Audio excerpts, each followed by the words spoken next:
Hello and welcome to the next in our series of podcasts for Equine Health Week 2024, all of which have been themed around the topic of equine well-being. We're coming towards the end of the week now, but there's still one big topic left to discuss, so big in fact that we're spreading it across the weekend. The welfare of our horses has always been of the utmost importance, but conversation around the social acceptance of equestrian sport and what we can do to ensure our horses live the best lives possible while doing the jobs we ask of them has really come to the fore in recent years. That best life begins from the moment of conception, so a lot of thought must go into breeding and those crucial first years of a horse's life. To discuss this topic, I'm joined by two people with a real passion and knowledge for the development of young horses. First is Jane Nixon. She's the chair of the British Horse Foundation and a member of British Equestrians' Equine Infectious Disease Advisory Group, amongst other roles. She developed a lifelong interest in equine development through 45 years as a practicing vet, specialising in performance horses. Welcome, Jane. Thank you. Hello, everyone. And joining us as well is Kezia Allen. She is the secretary for the British Horse Foundation. She combines working as a research scientist at a busy NHS teaching hospital with a keen interest in equine husbandry research. And she's a keen rider, owner and breeder. Welcome, Kezia. Hi, Rachel. Thanks very much. So to get the ball rolling, and I've been asking most of our contributors this week because our overall topic, as I've said, is equine wellness and well-being. What does that actually mean to you? So I was going to kind of jump in first here, I think, and I'm sure Jane will add bits along the way. And I think for us, we talk about this a lot. I think it's important to be clear that equine well-being refers to it's both the horse's physical and mental well-being. So I think we tend to focus more on the physical, perhaps, than the mental well-being. So to me, it means if your horse is physically well for the work they're being asked to do, and then are they happy and with a positive mental state? So I really like Jane has a quote about a horse with their cup always half full. So as much as we try, we can never create the perfect bubble world for our horses to live in. But if their cup is always half full in life, then when life is less than perfect, they're more likely to be able to adapt and cope. And to me, that I think is equine well-being. I really like that, actually. That's a really nice way of putting it. It is a nice way of putting it because we all understand what that means. And there are two things I'd like to discuss that you brought up in your introduction, Rachel, please. The first one is that we're not just dealing from conception. We call it inception. That means when the owner, carer, manager starts to think about breeding, not when the deed is done. And that is, we'll talk about that later, but that is really just so important to think about the right mare and stallion, what you're actually looking for. And the other thing that we need to remember is we are not there just to pander to public perception. Public perception is extremely important, of course it is, to allow us to go ahead and not lose our social license. But we mustn't pander to public perception to the extent that the welfare of the horse is compromised. We must always follow the science. Absolutely, and hopefully some of that science has been coming across in all the different topics that we've covered this week. So let's delve right into this then. Why is it so important that we give our horses a good start to life? Well, if you don't mind if I take this one, it's very, very important. For the reason that we want them to have a good quality of sustainable life for a long period. Sustainability is the key word globally at the moment, but we're referring to sustainability in the horse. If a horse does not have a good start to its life, first of all, physically, which is really what I've built my practice on over the last 45 years, and gradually come round to realizing that if a horse has suboptimal conformation, there is no way that that horse, by the time it is 8, is really going to be clinically perfectly free from lameness. Whereas if it has good, sustainable, correct conformation, it's quite likely to be completely free from lameness by the time it's in its late 20s. And I think I had one of the biggest thrills of my professional life the other day when I went to see a horse which was 8 years old, that I first vetted it when it was 24 years old, as a horse for our local hunt, for the hunt staff. And I said at the time, the horse has got the nearest to possible confirmation that a hunter could have. And indeed he had. And he is now still completely free from lameness. And that was a wonderful thing. And so, in my view, the first thing to consider is the horse going to stay free from lameness? And in that respect, he will then be free from any form of orthopedic pain, which is one of the major causes of us misunderstanding horses, and orthopedic results of orthopedic anomalies can cause both physical and mental pain to the horse, and therefore their sustainability is reduced. So I can't impress upon people enough that they need to think about the right confirmation right from the beginning, and help maintain it through the animal's life. And I think there as well, you also mentioned maybe the mental side of that good start to life as well. That must have an impact as well. Yes, you're quite right, it does. I think from the veterinarian's point of view, the orthopedic issues often predispose to mental pain and anguish. But then we're going to talk about this in a moment, I think, aren't we? But equally, if a horse is uncomfortable and not in a positive mental state, whether it's an inherited characteristic or much more likely an acquired characteristic through poor management of the juvenile or baby horse, of course, that will cause problems later on.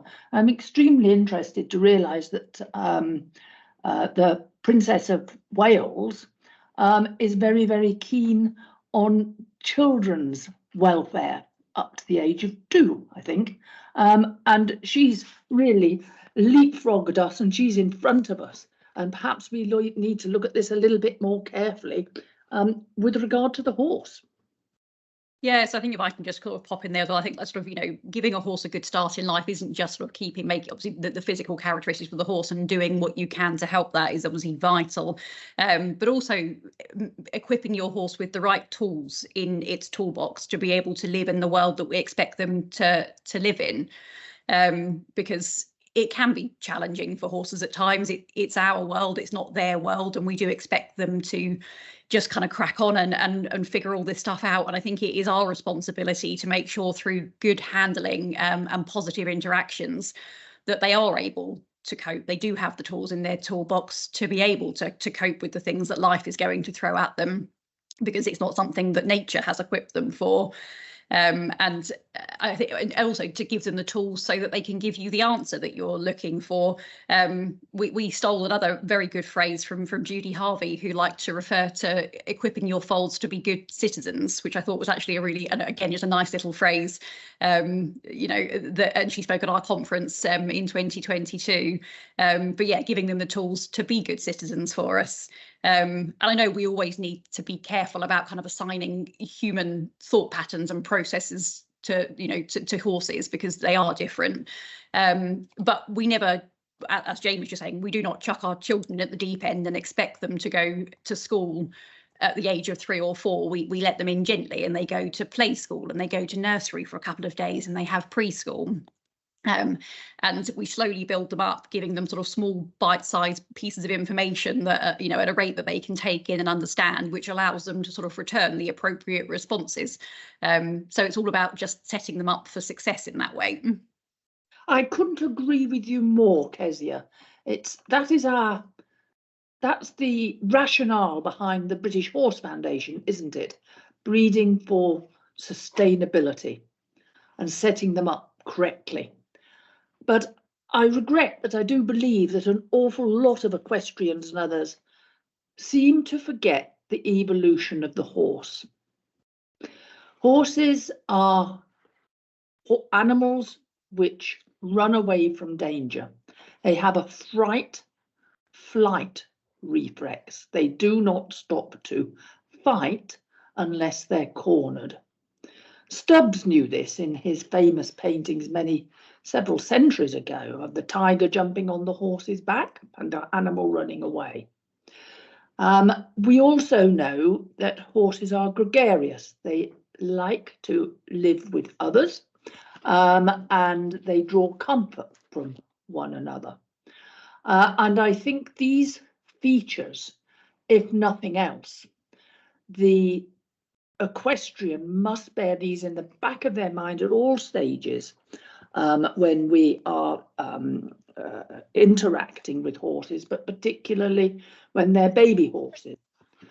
And we feel, and this has been peer reviewed time and again, that the young horse must socialize in the way in which it would do in the wild.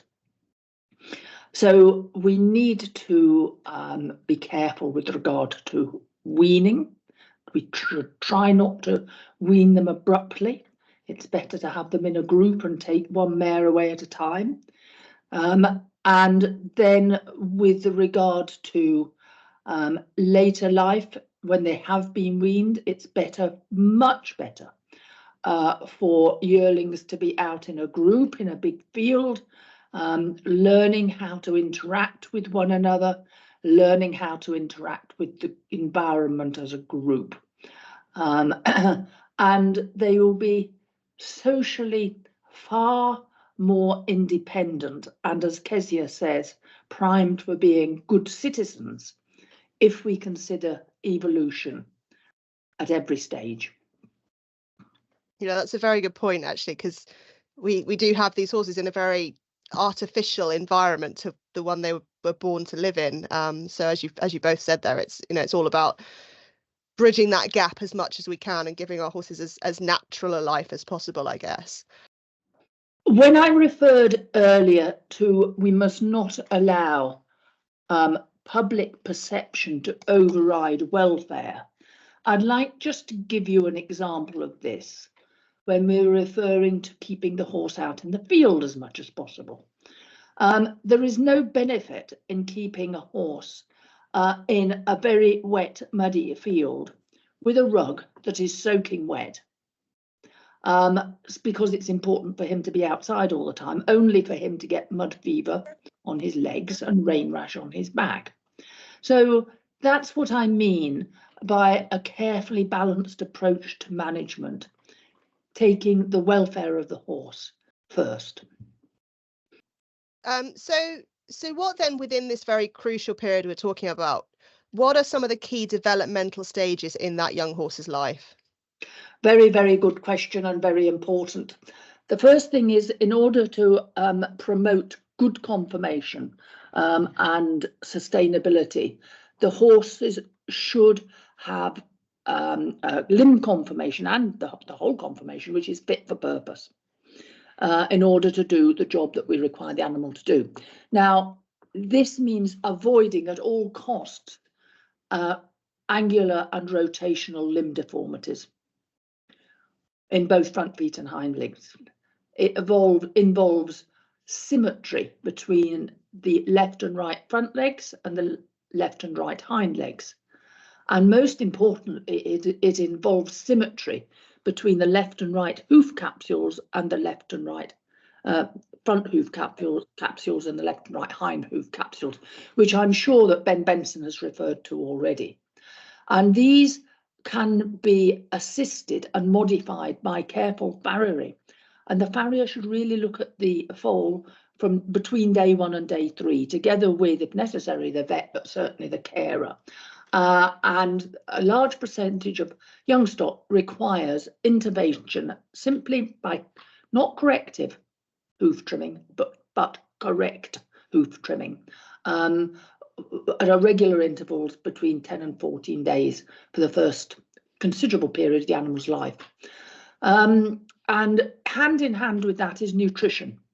It is no use the farrier doing a brilliant job with horses' hoof capsules if the foal has an imbalanced diet, becomes too heavy, becomes too light. And similarly, the management by the manager or carer of the horse, it's really important that they are not underloaded or the limbs are not underloaded or overloaded, either on hard ground, muddy ground, too little turnout, too much turnout, too beat going. These all depend on the skill of the combined skill of the manager, carer, farrier, nutritionist and veterinary surgeon. And that takes us up to the weaning process, which we've already discussed. And that is really, really important until the animal is actually mature. And of course, we all know that they mature at different times. The next stage is when training begins. Now, I use the word training. I do not use the word bitting. I do not use the word breaking. And that is where we do need to be aware of public perception. The horse's back is very sensitive. They've evolved to have a very sensitive back. And similarly, the horse's mouth is very sensitive, and the face of the horse and behind his ears and round his ears and above his eyes, they're all very sensitive areas. And therefore, if they're fitted with inappropriate saddlery, which is managed in a harsh manner, this will all be detrimental to the young horse, both in terms of physical detriment, which could have long-lasting effects, and perhaps more importantly, mental anguish, which they may take time, if ever, to forget. Horses have got very, very long memories. So I think that the first stage of training and the application of saddlery stroke tack, I think, needs to be done sympathetically but firmly and kindly. And I think this is a very big subject that perhaps needs further investigation. Yeah, definitely. It's a real, I say, we very much feel like we've opened a can of worms there, and we obviously don't have time to go into in quite the depth that maybe we'd have liked to. Maybe that's a topic for another day, folks. So we've covered quite a wide area, and in some ways I think you've probably sort of already answered some of these questions. But what are some of the important considerations then for someone who is thinking of taking on this challenge, this very important role in bringing a new horse into the world and breeding a foal? Yeah, someone I can jump in on this one. So there's just so much to consider, and I found myself in that position sort of a few years ago when I was going to start a little bit of breeding from my mare, and there were things that I didn't even know that I needed to worry about, which makes it a bit more difficult when there are things you don't even know. The biggest thing I think is probably having a plan. But this was part of the reason why we at the British Horse Foundation wanted to focus our attention on being able to provide some guidance to breeders, because there'll be many people, as I found, a little bit adrift, not knowing where to go to get the information that I needed. So, I mean, we could spend hours talking about all these bits and pieces, from preconception, care of the mare, how do you choose the right stallion, the gestation period, the best way of foaling down, the first few days of the foal's life, weaning, and on from there. As you already said, we could spend hours talking about it. But what we have done at the British Horse Foundation is a series of webinars with the Pony Club about those very things. And we've also worked with the British Horse Society on their Breeding Challenge Awards, again, which is very similar, covering all of those topics. And then we've also produced some guidance as part of our Better Beginnings programme, which is where we present a lot of the cutting edge information that people may not yet be aware of. So, I mean, I'm a very small scale breeder, single mare owner, and I only really breed for the horses, I want to keep them and I want to ride them myself. They're there for life. So I think for me, the single biggest thing, if I was trying to pick it out, was make sure that you really have enough time to dedicate to your mare and to your foal. It took so much more time than I ever thought. There's so many things that I just didn't realise that you needed to spend so much time on, particularly towards the end of pregnancy and the first 6 months of the foal's life.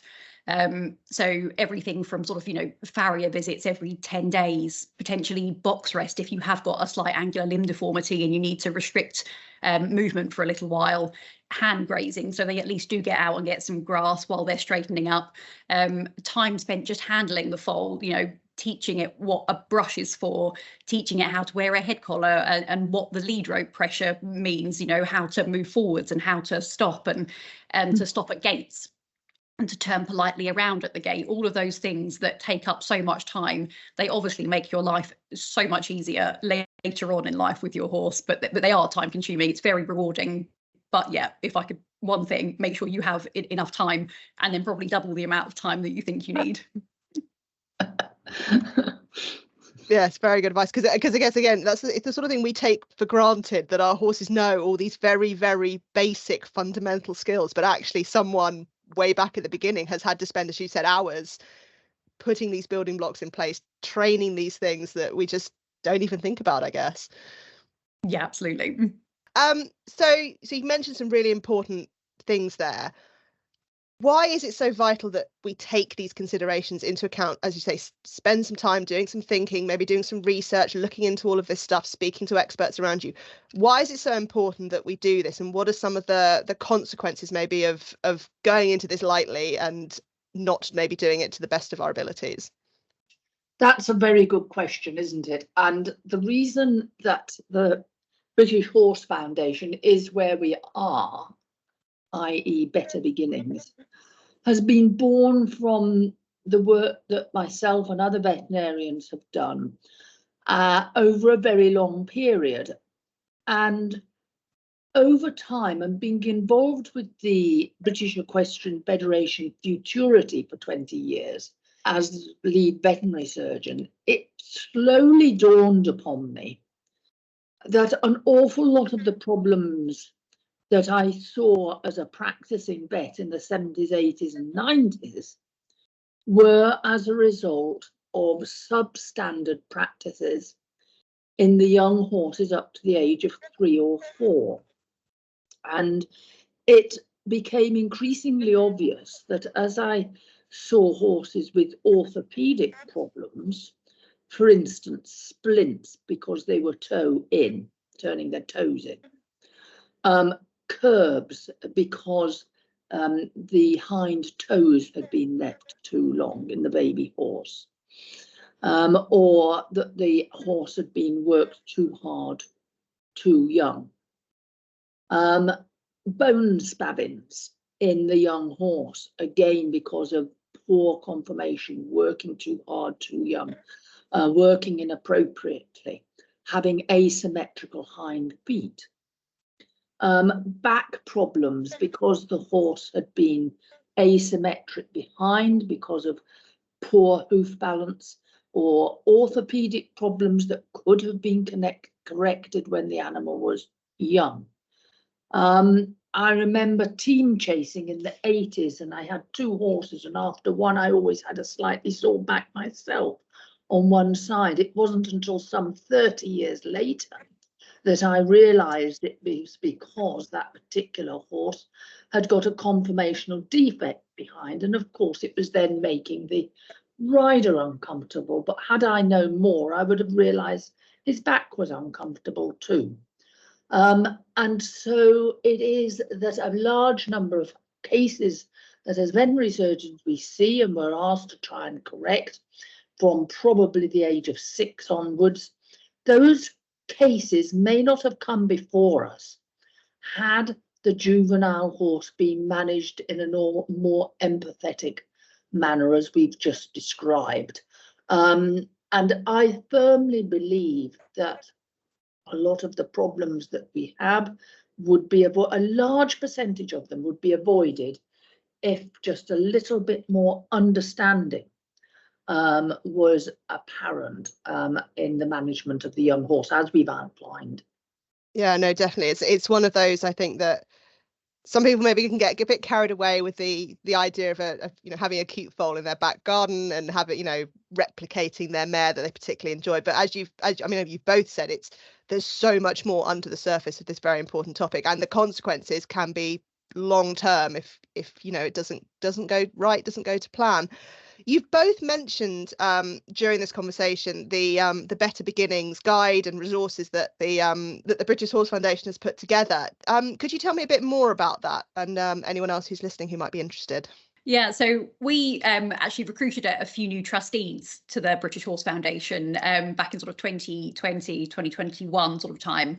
And we took the opportunity of having some new people to refocus what the aim of the British Horse Foundation was. So good breeding and young horse development practice has always been within the mission of the BHF, but we just wanted to narrow our focus to where we could really make a difference. And we came to believe that there just, as I've already mentioned, wasn't a sort of a single source of really good information that covered everything, breeding and young horse development. There are some absolutely brilliant resources out there that cover care of the mare during pregnancy, foaling down, and things like that. And then there's, other bits of information about the first few days of life, but there was nowhere where you could go and know that you could find all the information that you need to be able to make good decisions before you even decided to breed that foal. And it can be really difficult to keep on top of everything because new research is done every day and new best practice guidance is available every day. And the breeding industry can be maybe a little bit known for being a little bit stuck in its ways. I think we can probably all be guilty of that a little bit. So what we wanted to do was just try to have a look at the information that was available and try and synthesize it down so that it was something that was sort of able to be consumed by everybody. So we hope that the Better Beginnings programme of work would make the process a little bit easier by doing that heavy lifting and providing the most useful and up-to-date information. So what we did was we tried to sort of split the young horse into two sections. So we've got, as Jane mentioned, inception, so before you've even begun to do anything to do with breeding, and then up to 2 years of age, and then from 2 years of age to 4 years of age. And we do this in 4-year cycles. So in year 1, we would spend a year gathering information for the first section, inception to 2 years of age. And at the end of that first year, we'll have a conference where we'll invite everybody that we can to come speak at our conference and give us lots of new information. And then the second year, we will produce some guidance or some advice notes based on all the information that we've gathered together. And then as we move into year 3, we'll start on the 2 to 4 year old horse and we'll repeat the cycle. So again, we'll spend a year gathering information and we'll have a conference at the end of that year. And then the 4th year, we release the guidance and the advice notes for the 2 to 4 year old horse. And that cycle carries on because there's always more information out there. So in that way, we can keep ourselves as up to date and as current as possible. So we'll be holding the conference later on this year on the 14th of October, which will be for the 2 to 4 year old horse, with the advice notes for the 2 to 4 year old horse being released in 2025.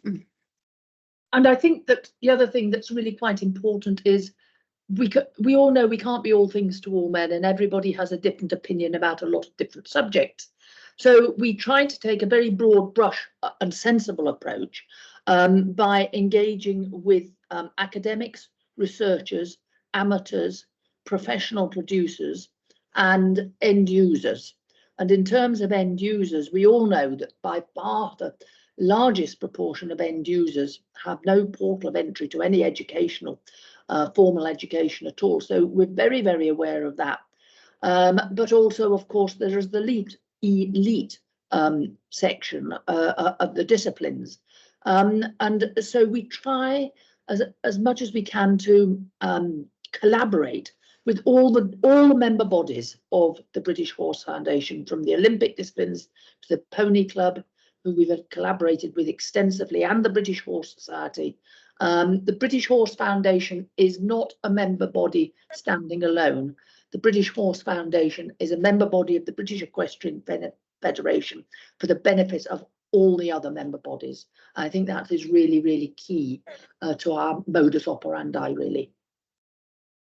Yeah, well, I guess it all starts with you guys, and then those horses are moving up into the various, as you say, the other member bodies. It's something that affects all of us in one way or another. If we interact with a horse, we are in some way in touch with how he started his life, really.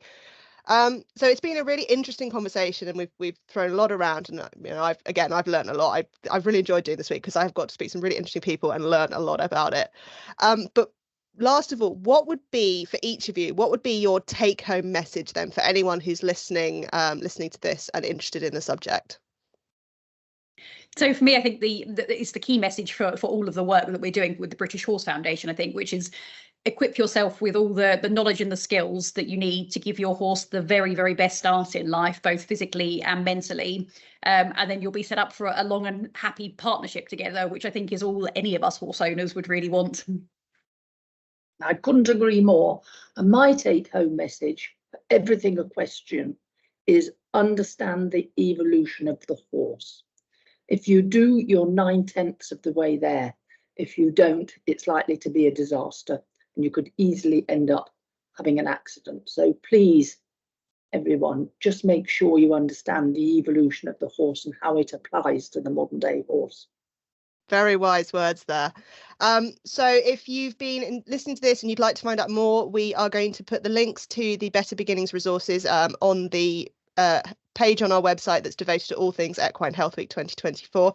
So make sure you go there, have a look, have a read. I really recommend it because it is very, very interesting. We've only scratched the surface today. I'd like to thank Jane and Kezia for joining me today. Hopefully you've enjoyed sharing your knowledge with us, because it's things you're clearly very passionate about. Yeah, it's been great. Thank you, Rachel. It's great, actually, that the British Equestrian Federation has brought us all together in this wonderful Health Week. I think it's a great format for all equestrians, and good for the British equestrian, I say. Thank you very much. We are here to entertain, educate, and impart some wisdom on everyone. So hopefully everyone is enjoying it as much as Jane clearly is. If you've missed any of the resources across this week, please do catch up on our website. There's a page there that everything is collated in one place. Obviously, we've had podcast episodes every single day, so please listen back to those. There have been some brilliant topics with some brilliant speakers. You can find them wherever you found this episode, or they are, as I say, all collated on the website. We've got one more day to go for Equine Health Week. We're sticking with welfare for that. So I hope you'll join us, and thank you very much for listening.